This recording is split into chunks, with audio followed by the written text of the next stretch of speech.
Hello friends, आपका मेरे channel knowledge test series में स्वागत है। मैं इतिहास का चैप्टर वाइज कुछ इम्पोर्टेंट क्वेश्चंस मैं करवा रहा हूं।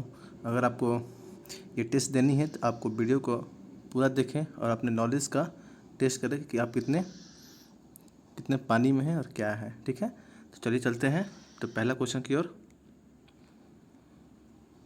ये पाषाण काल से संबंधित क्वेश्चन है। तो अगर आप पाषाण काल पढ़े होंगे तो इस चीज़ को आप प्रैक्टिस कर सकते हैं। तो पहला क्वेश्चन है, रॉबर्ट ब्रूस फुस थे एक, सॉरी यहाँ गलती हो गया है, जो ब्रूस के बाद डबल बार ब्रूस लिखा गया है वहाँ है रॉबर्ट ब्रूस फुट। कौन थे? एक भूगर्भ वैज्ञानिक, पुरातत्वविद, या पूरा वनस्पति शास्त्र, या इतिहासकार। आप चूज कीजिए अब मन में ही। तो इसका आंसर क्या हो जाएगा? रॉबर्ट ब्रूस फुट कौन थे? ये एक भूगर्भ वैज्ञानिक भी थे और पुरातत्वविद भी थे। ठीक है, इनके बारे में है कि एनसाइक्लोपीडिया में दिया गया है कि ब्रिटिश के अनुसार रॉबर्ट ब्रूस फुट एक भूगर्भ वैज्ञानिक और पुरातत्वविद भी थे। जूलॉजिकल सर्वे के संबंध रॉबर्ट ब्रूस फुट ने 1863 ईस्वी में भारत में पाषाणकालीन बस्तियों के अन्वेषण की शुरुआत की। ठीक है, चलिए चलते हैं दूसरा क्वेश्चन की ओर। उत्खनन प्रमाणों के अनुसार पशुपालन का प्रारंभ हुआ था। किस काल में पशुपालन का प्रारंभ हुआ था? ये इस क्वेश्चन को पूछने का ये कारण है। तो इसमें ऑप्शन दिया हुआ है, निचले पूर्व पाषाण काल में, मधुर पाषाण काल में, ऊपरी एवं पाषाण काल में, या मध्य पाषाण काल में।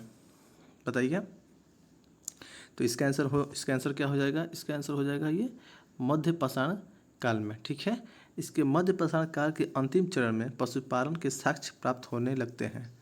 ऐसे पशुपालन के साक्ष्य भारत में आदमगढ़ तथा बागोर, जो आदमगढ़ है ये मध्य प्रदेश के होशंगाबाद में है, तथा बागोर ये राजस्थान के भीलवाड़ा में है, से मिले हैं। ये साक्ष्य वहीं से मिले हैं मध्य पाषाण काल में। ठीक है, चलिए नेक्स्ट क्वेश्चन चलते हैं। निम्नलिखित में से किस स्थल से हड्डी के उपकरण प्राप्त हुए हैं? बताइए, निम्नलिखित में से किस स्थल से हड्डी के उपकरण प्राप्त हुए हैं? चोपनी मांडो से, काकोरिया से, महदहा से, सराय नहार से। बहुत ही अच्छा क्वेश्चन है, ये बार बार ही आता है। इसका आंसर हो जाएगा, इसका हो जाएगा आंसर महदहा से। ठीक है, मध्य पाषाण कालीन जो महदहा है उत्तर प्रदेश के प्रतापगढ़ जिले में स्थित है। वहाँ बड़ी मात्रा में हड्डी और सींग निर्मित उपकरण प्राप्त हुए हैं। जी.आर. शर्मा मदहा के 3 क्षेत्रों का उल्लेख करते हैं, जो झील क्षेत्र, बूचड़खाना संकुल क्षेत्र और कब्रिस्तान निवास क्षेत्र में बटा था। बूचड़खाना संकुल क्षेत्र से ही हड्डी और सींग निर्मित उपकरण एवं आभूषण बड़े पैमाने पर पाए गए हैं। ठीक है, आपको मैं जो डिस्क्रिप्शन बता रहा हूँ ये ध्यान से सुने, ये बहुत ही इंपॉर्टेंट होता है आगे के क्वेश्चन में। ठीक है, चलते हैं तीसरा क्वेश्चन। एक ही कब्र से 3 मानव कंकाल निकले हैं। एक ही कब्र से 3 मानव कंकाल कहाँ से निकले हैं? सराय नहार से, दमदमा से, महदहा से, लंघनाद से। बताइए। तो इससे क्या हो जाएगा? ये हो जाएगा दमदमा से। ठीक है, मध्य गंगा घाटी के प्रतापगढ़ जिले में स्थित सराय नहाय, मदहा तथा दमदमा का उत्खनन हुआ है। दमदमा में लगातार 5 वर्षों तक किए गए उत्खनन के फलस्वरूप पश्चिमी तथा मध्यवर्ती क्षेत्र से कुल मिलाकर 41 मानव कंकाल प्राप्त हुए हैं। इन समाधानों में से 5 समाधान युग्म समाधान है, मैंने 5 जो है जोड़ी है, और एक समाधान 3 मानव कंकाल के एक साथ दफनाए हुए मिले हैं। ठीक है, और जो शेष समाधान है एक एक कंकाल मिले हैं। वहाँ से समझ में आ ही रहा होगा आपको जो मैं डिस्क्रिप्शन बता रहा हूँ। ठीक है, चलते हैं फोर्थ क्वेश्चन की ओर। खदानों की कृषि सर्वप्रथम हुई थी। खदानों की कृषि सर्वप्रथम कहाँ पर हुई थी? किस काल में हुई थी? नवपाषाण काल में, मध्य पाषाण काल में, पूरा पाषाण काल में, या प्रोटो ऐतिहासिक काल में? बताइए। तो इसका क्या हो जाएगा? ये नवपाषाण काल में। मीन्स खाने की भोजन का उत्पत्ति सर्वप्रथम किस कृषि के संबंधित किस काल में हुआ था?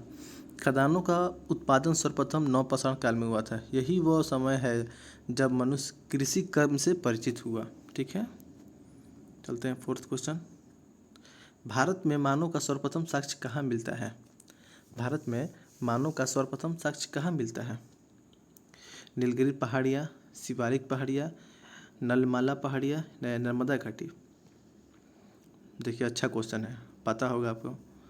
यह मिला है नर्मदा घाटी से। ठीक है, भारत में मानव का सर्वप्रथम साक्ष्य मध्य प्रदेश के पश्चिमी नर्मदा क्षेत्र में मिला है।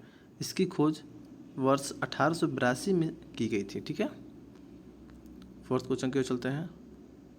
मानव द्वारा सर्वप्रथम प्रयुक्त अनाज था, कौन सा था अनाज? पहला अनाज कौन सा था? गेहूँ, चावल, जौ या बाजरा? ये कौन था? ये बहुत सभी को पता होगा, अच्छा भी क्वेश्चन है, एग्जाम में ये बार बार क्वेश्चन आता है। ये था जौ। ठीक है, आधुनिक मानव समाज द्वारा मुख्यतः 8 अनाजों का उपयोग किया गया है। जौ, गेहूँ, चावल, मक्का, बाजरा, सोरगम, राई और जई। अनाजों के पौधे विभिन्न क्षेत्रों में जंगली घास के रूप में विद्यमान थे, जिन्हें बीजों के रूप में मानव ने उगाया। अलग अलग क्षेत्र में अलग अलग समय पर। वैश्विक दृष्टि से देखा जाए तो सर्वप्रथम जौ ये 8000 ईसा पूर्व के निकट प्राप्त हुआ था मानव द्वारा और उगाया भी गया था। बाद में लगभग इन्हीं क्षेत्रों में 8000 ईसा पूर्व आसपास ही गेहूँ मानव द्वारा उगाया गया था। बस जौ के बाद ही गेहूँ आया था। ठीक है, 6 क्वेश्चन चलते हैं। भारतीय उपमहाद्वीप में कृषि के प्राचीनतम साक्ष्य प्राप्त हुए हैं। कहाँ से कृषि के? देखिए ये भी क्वेश्चन आया हुआ है, ये खुद मैं इस एग्ज़ाम से इसी क्वेश्चन से टैकल हो चुका हूँ। तो कोल्डिहवा से, लहुरा देव से, मेहरगढ़ से या टोकवा से? बताइए कृषि की प्रथम साक्ष्य कहाँ से मिला था? ये आपको मिला था लहुरा देव से। नवीनतम खोज के आधार पर भारतीय उपमहाद्वीप में प्राचीनतम कृषि साक्ष्य वाला स्थल उत्तर प्रदेश के संत कबीर नगर जिले में स्थित लहुरा देव है। ठीक है, चलिए 7 क्वेश्चन चलते हैं। उस स्थल का नाम बताइए जहाँ से प्राचीनतम स्थायी जीवन के प्रमाण मिले हैं। जीवन के अस्थायी प्रमाण कहाँ पर मिले हैं? धोलावीरा से, किले गुल मोहम्मद, कालीबंगा या मेहरगढ़? बताइए, ये आपको कहाँ से मिला है? किसी का साक्ष्य मेहरगढ़ से मिला है। ठीक है, चलिए चलते हैं 8 क्वेश्चंस। निम्नलिखित में से किसको चाकोलिथिक युग भी कहा जाता है? बताइए, निम्नलिखित में से किसको चाकोलिथिक युग भी कहा जाता है? ये कहा जाता है ताम्रपाषाण युग को। ताम्रपाषाण युग को चाकोलिथिक युग भी कहा जाता है। ठीक है, निम्न में से किस एक पूरा स्थल से पाषाण संस्कृति से लेकर हड़प्पा सभ्यता तक के सांस्कृतिक अवशेष प्राप्त हुए हैं? कहाँ से तक सांस्कृतिक अवशेष प्राप्त हुए हैं? बताइए, ये आमरी से, मेहरगढ़, कोटदीजी या कालीबंगा? ये आपको प्राप्त हुए हैं, ये भी मेहरगढ़ से। ठीक है, बलूचिस्तान जो पाकिस्तान में पड़ता है स्थित है। पूरा स्थल मेहरगढ़ से पाषाण संस्कृति से लेकर हड़प्पा सभ्यता तक सांस्कृतिक अवशेष प्राप्त हुए हैं। ठीक है, 10th क्वेश्चन चलते हैं। नौदा टोली का उत्खनन किसने किया था? के डी वाजपेयी ने, वी.एस. वांकड़ ने, एच.डी. सांकलिया ने या मार्टिन व्हीलर ने? नौदा टोली का उत्खनन किसने किया था? ये किसने किया था बताइए? ये होता एच.डी. सांकलिया ने। नौदा टोली जो मध्य प्रदेश का उत्खनन दक्कन कॉलेज पूना के प्रोफेसर एच.डी. सांकलिया ने कराया था। ये स्थल इस महाद्वीप का सबसे विस्तृत उत्खनित ताम्रपाषाणिक ग्राम स्थल है, जिसकी तिथि 1600 से 1300 के बीच में निर्धारित की गई है। ठीक है, भारतीय पुरातात्विक सर्वेक्षण निम्नलिखित विभागों मंत्रालयों में से किसका संकलन कार्यालय है? जो हमारा भारतीय पुरातत्व सर्वेक्षण है, किस मंत्रालय के अधीन आता है? संस्कृत, पर्यटन, विज्ञान एवं प्रौद्योगिकी या मानव साधन विकास? बताइए, बहुत देखिए अच्छा क्वेश्चन है, अटेम्प्ट कीजिए। भारतीय पुरातत्व सर्वेक्षण निम्नलिखित विभागों में से किसका संकलन कार्यालय है? ये है संस्कृत का। ठीक है, भारतीय पुरातत्व सर्वेक्षण it means archaeological survey of India संस्कृति मंत्रालय के अधीन एक विभाग है। ठीक है, भारतीय पुरातत्व का जन्म किसे कहा जाता है? भारतीय पुरातत्व का जन्म किसे कहा जाता है? ये अलेक्जेंडर कनिंघम को, जॉन मार्शल, मार्टिन वजीम या जेम्स प्रिंसेस? देख लीजिए क्वेश्चन। भारतीय पुरातत्व का जनक किसे कहा जाता है? ये कहा जाता है, बहुत ही फेमस क्वेश्चन है, अलेक्जेंडर कनिंघम को। ठीक है,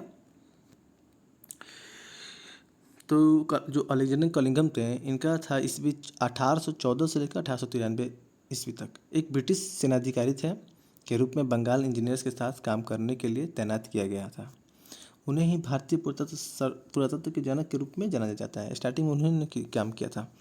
1861 सेना में सेवानिवृत्ति के पश्चात जब उन्होंने रिटायरमेंट लिए, उन्हें भारतीय पुरातत्व सर्वेक्षण का पहला महानिदेशक नियुक्त किया गया, उन्हें अध्यक्ष नियुक्त किया गया। ठीक है, चलते हैं। राष्ट्रीय मानव संग्रहालय कहाँ पर है? गुवाहाटी में है, बस्तर, भोपाल या चेन्नई? बताइए। राष्ट्रीय मानव संग्रहालय ये आपको पड़ेगा भोपाल में। ठीक है, राष्ट्रीय मानव संग्रहालय जिसका नाम बदलकर अब कर गया है इंदिरा गांधी राष्ट्रीय मानव संग्रहालय कर दिया गया है, जो मध्य प्रदेश के भोपाल में स्थित है। ये भारत सरकार के संस्कृति विभाग के अंतर्गत संगठन है। ठीक है, चलो चलते हैं। विंध्य क्षेत्र के किस जिला सराय से सर्वाधिक मानव कंकाल मिले हैं? विंध्य क्षेत्र से किस शिलाश्रय से सर्वाधिक मानव कंकाल मिले हैं? मोरहना पहाड़, घघरिया, बगहीखोर या लेखिया? ये आपको मिला है लेखिया से। ठीक है, डॉक्टर JN पांडे की पुस्तक पुरातत्व विमर्श के अनुसार विंध्य क्षेत्र के लेखिया से शिलाश्रय संख्या 1 से मध्य पाषाणिक लघु पाषाण उपकरणों के अतिरिक्त मानव कंकाल प्राप्त हुए हैं, जिनमें से कुछ सुरक्षित हालत में हैं तथा अधिकांश छत विक्षत में हैं। अमेरिका के ओरेगॉन विश्वविद्यालय के जॉन R कुलास ने अनुसार लेखिया में कुल 27 मानव कंकाल का अस्थियां मिली थी। ठीक है, भारत में किस शिलाश्रय से सर्वाधिक चित्र प्राप्त हुए हैं? बताइए, भारत के किस शिलाश्रय से सर्वाधिक चित्र प्राप्त हुए हैं? घघरिया से, भीमबेटका, लेखहिया या आदमगढ़? देखिए आता है क्वेश्चन, ये है भीमबेटका से ही अधिक चित्र प्राप्त हुए हैं।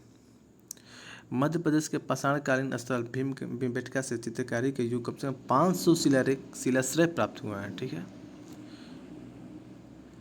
देखिए आपको मेरा मेहनत अच्छा लगा होगा तो लाइक एंड सब्सक्राइब जरूर कीजिए और अपने फ्रेंड्स के व्हाट्सएप ग्रुप में ज़रूर शेयर कीजिए जो तैयारी करते हैं कंपटीशन के। ठीक है, थैंक यू वेरी मच।